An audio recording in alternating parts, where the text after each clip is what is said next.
I talked about my style transformation and my journey in my previous video, and I thought it would be really nice to start a new year by telling you what's really changed my style and my perspective, and what's important for me in building my wardrobe and getting dressed every single day. The first one is to identify your color palette. And I feel like this is neglected very often because we focus on building our capsule wardrobes, getting the basics, and this is how I started. But I didn't focus on the colors that I should be getting my new clothes in. I think it's really important that you find the colors that suit you and you feel really comfortable in. Focus on a few neutral colors that you want to build your whole wardrobe around. In my case, it's black, gray, beige / brown, and you can always add some colors into your neutral wardrobe. This is actually something that will bring some life and energy to your outfits. So I would highly recommend it as long as you love the colors, because trust me, you can get tired of strong colors really quickly, or if you don't feel comfortable with them, you will steer away from them and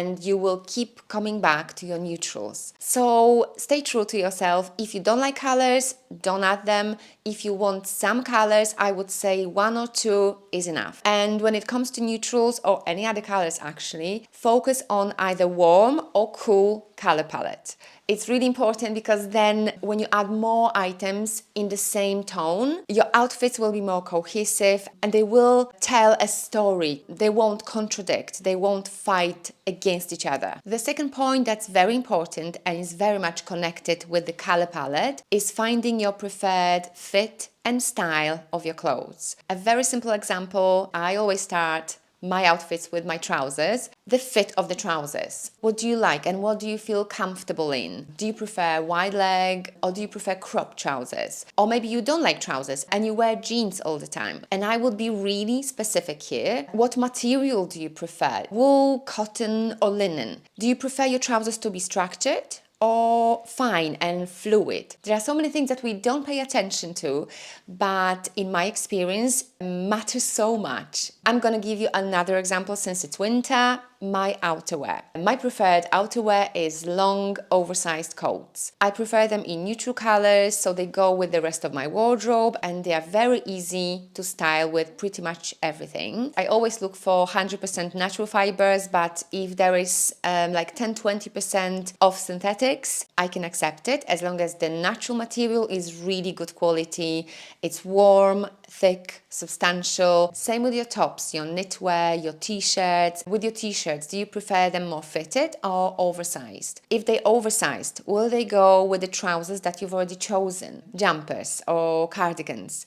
Do you prefer them fitted, boxy, more chunky or fine? There are so many questions to ask yourself and it all depends on different things. For example, I prefer my jumpers to be thinner so I can wear them as one layer with just a tank top or a t-shirt underneath and they don't get too hot because I hate that. Or I can layer them with a shirt or a long sleeve merino wool or cotton t-shirt. Now that you know your favorite colors that you want to collect in your wardrobe and you know the style and fit of the clothes you want to have or you already have, try to figure out your uniform. And it doesn't have to be just one, it can be 2 or 3 or 5, so you don't get bored with your outfits. And no, it's not wearing the same clothes every day. Uniform is about having your go-to silhouettes and your go-to colors that always work and make you feel great. So I think the most common uniform in winter for a lot of people will be a pair of trousers and a jumper. But again, as I said, it can be different trousers and different jumper for everyone. I love my wide leg trousers, full length, touching the floor so I can wear them with my flat shoes most of the time. And for the top, I would either wear a fitted, not tied but fitted jumper or a long sleeve or a boxy crop jumper. So this is my base uniform and most of the time I would wear it with a long coat. Just as I mentioned, my favorite type of outerwear. And that's it. This is my uniform. It doesn't have to be boring. It doesn't have to be very repetitive because you can change it every day. You can have your trousers in different colors and your jumpers in different colors. So then you have many outfit combinations. And if you have coats or jackets in, let's say, 2 or 3 different colors, that gives you again a lot of outfit possibilities. So it's really just about knowing what works for you. So when you don't have time, you don't have energy, you just don't know what to wear, you in a style rut, you go to your wardrobe and you always find something that works for you. The next point is to prioritize comfort. You will not see me in uncomfortable clothes or shoes. If you want to look good, you have to feel good in your clothes. And if you wear clothes that are too tight, too long, too oversized, too itchy, you will not be comfortable and it will show. And sooner or later, you're gonna get so frustrated, you're gonna want to get out of the clothes as soon as possible. I hate anything tight in my waist, so my trousers are always a tad oversized. Footwear, it has to be comfortable, especially if you walk a lot. But in general, do not torture yourself with uncomfortable shoes. It's not worth it. My feet are too fussy, so I can fool them with shoes that are pretty, but not exactly comfortable. And it's really difficult to find comfortable shoes that also look really good. So that's why I don't have a lot of shoes. Actually, comfort is very individual. We all feel different in different kind of fabrics, in different fit of clothes. So I'm not going to tell you what kind of clothes to wear or not to wear. All I'm trying to say is don't wear anything that makes you feel uncomfortable, annoyed, frustrated. And I know sometimes it's difficult because we spend money on clothes that are supposed to be amazing, luxurious,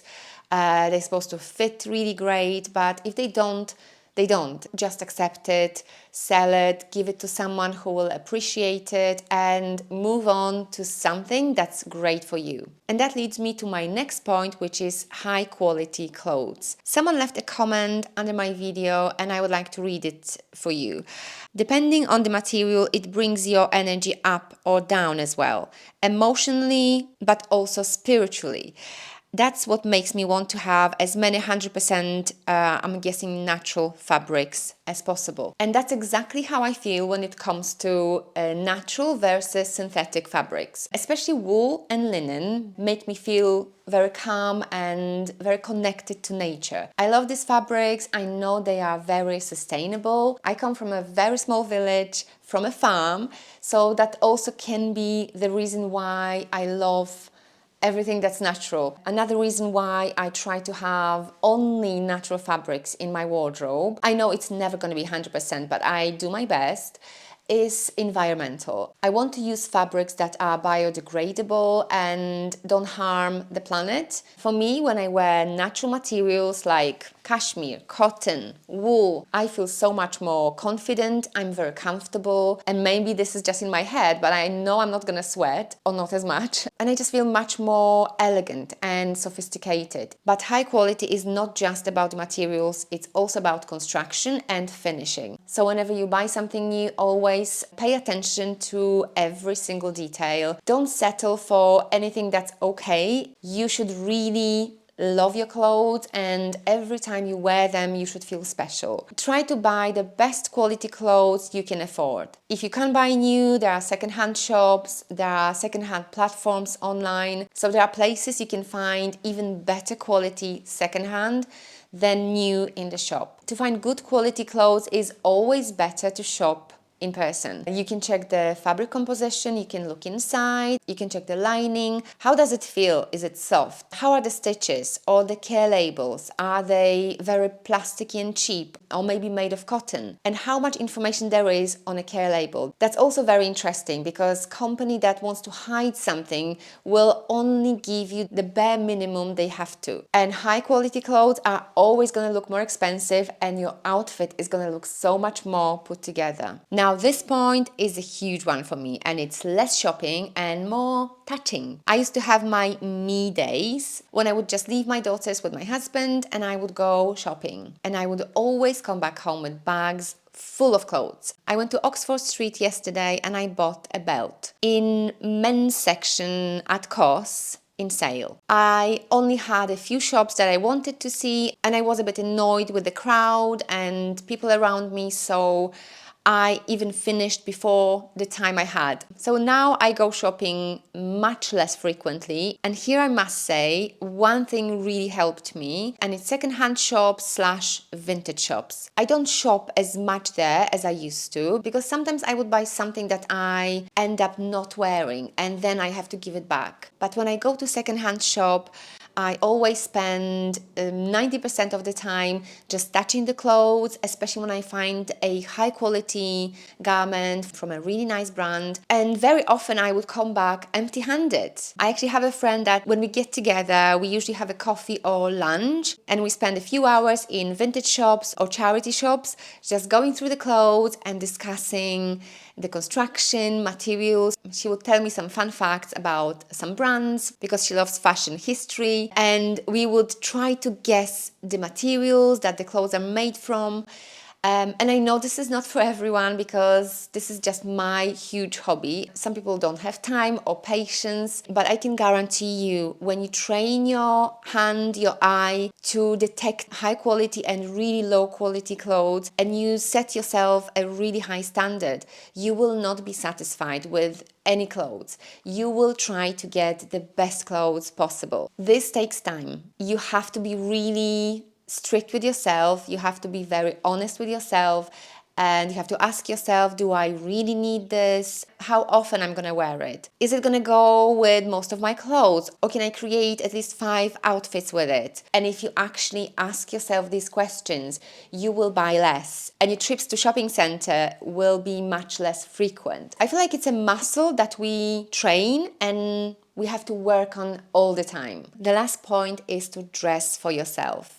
And I feel like this is a very difficult one, especially now that we're on social media and we constantly being judged and scrutinized by people. But if you make decisions about your clothes based on other people's opinions, you will never dress for your style. You will wear what's trendy, what other people approve, and you will not feel comfortable in your own clothes. Just try to ignore that and ask yourself, what do you want? What do you like? What do you feel comfortable in? I love seeing people on the street that dare to be different and just wear what they want, what they feel in their heart. So with this emotional message, I would like to wrap up this video and thank you for watching me in 2025 and subscribing to my channel. Please let me know in the comment section below your fashion tips or things that really changed your style and the way you look at clothes and fashion. Have a lovely stylish week and I see you in my next video. Bye!